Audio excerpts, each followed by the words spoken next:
Bonjour à tous et bienvenue sur boursicoté.com pour cette nouvelle analyse technique Forex, matières premières et Bitcoin avec une paire de devises euro-dollar qui tente un rebond. Alors j'ai rajouté une zone ici horizontale à 0,9850 car il semblerait, après avoir été quasiment ici support sur cette phase, que cette zone agisse désormais comme niveau de résistance. Donc ce que l'on peut constater, c'est que d'un point de vue court terme, on reste ici dans une dynamique qui se place au-dessus de cette moyenne mobile 20 exponentielle. On a eu des contacts ici avec la bande de Bollinger supérieure.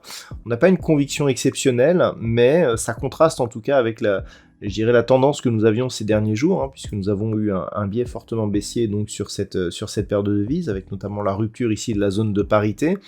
Donc pour l'instant, le rebond ici ne remet pas du tout en cause cette dynamique, puisque nous avons ici cette zone de support qui se transforme en résistance, mais en cas de rupture, justement, il faudra être attentif quant à un éventuel signal de retournement de tendance. Donc pour l'instant, on n'en est pas là, ça reste baissier, et ce tant que l'on reste ici sous la zone des 0,9850, sachant même qu'en cas de rupture ici, de retour sous la zone des 0,9695, on pourrait connaître une nouvelle accélération du mouvement baissier sur cette paire de devises. Sur la paire de devises livre sterling contre dollar américain, nous sommes toujours ici dans un rebond technique. On peut noter la forte accélération ici qui s'est produite sur cette paire de devises. On est venu quasiment toucher ici la dernière extension de Fibonacci à 423,6%. On a rapidement ici marqué des contacts avec la première et la deuxième extension. Donc depuis, on a eu ici des cours qui se sont retournés et qui remontent ici vers la zone donc initiale, qui se trouve ici à 1.14. Donc pour l'instant, on a déjà refranchi à la hausse la zone des 1.12, c'est un élément important, mais on reste toujours ici dans une dynamique baissière. Alors même si ici en unité de temps H4, ce que l'on remarque surtout, c'est la dynamique haussière que nous avons ici proche de la bande de Bollinger supérieure. Si on change d'unité de temps avec une unité de temps un peu plus longue, en daily par exemple, on est toujours ici dans un mouvement qui fait suite à cette impulsion baissière.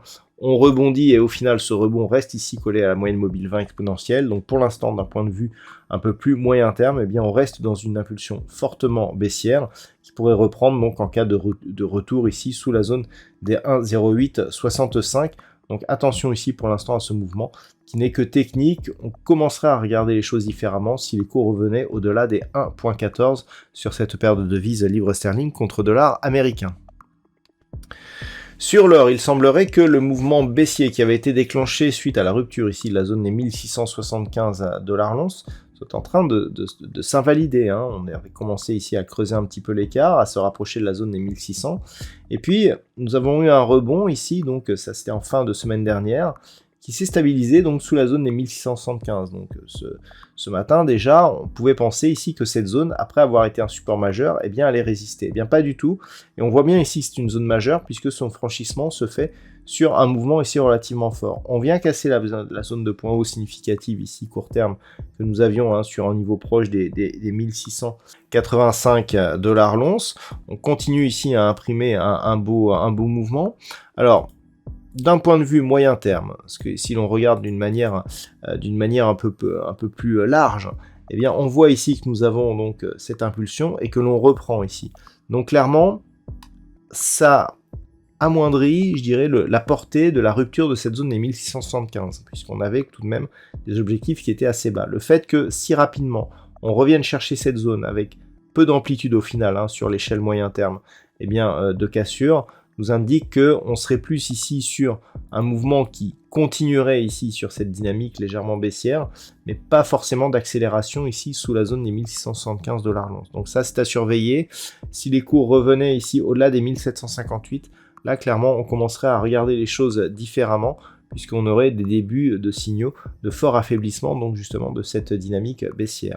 Donc pour l'instant, on reste vigilant quant à une éventuelle reprise donc, du mouvement moyen terme qui reste orienté à la baisse, mais en attendant, le fait d'être revenu ici au-delà des 1675 $ l'once, et ce tant que l'on est au-dessus de cette zone, peut nous laisser l'espoir d'avoir une reprise donc de la hausse sur ce métal jaune.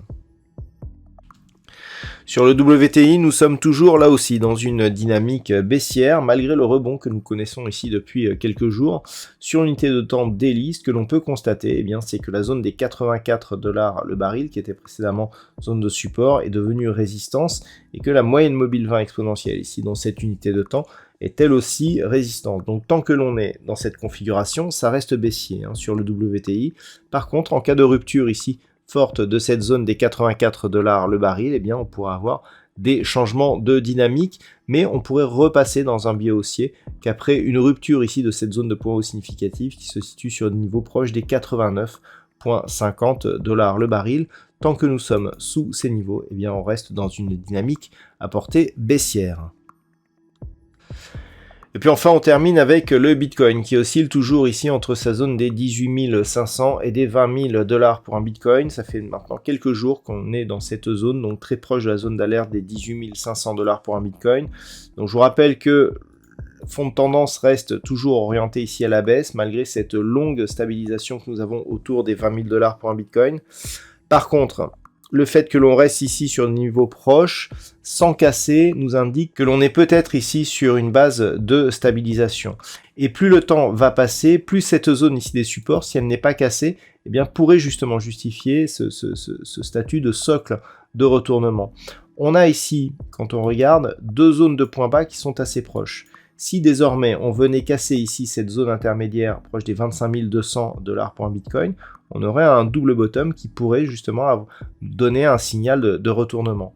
Mais tant que l'on reste ici sur des niveaux proches et notamment sous les 20 000 $ pour un Bitcoin, eh bien la pression reste baissière. On est en train d'affaiblir ici cette zone des 18 500 $ pour un Bitcoin. Et en cas de rupture, je rappelle que l'objectif se situe entre 13 500 et 15 000 $ pour un Bitcoin.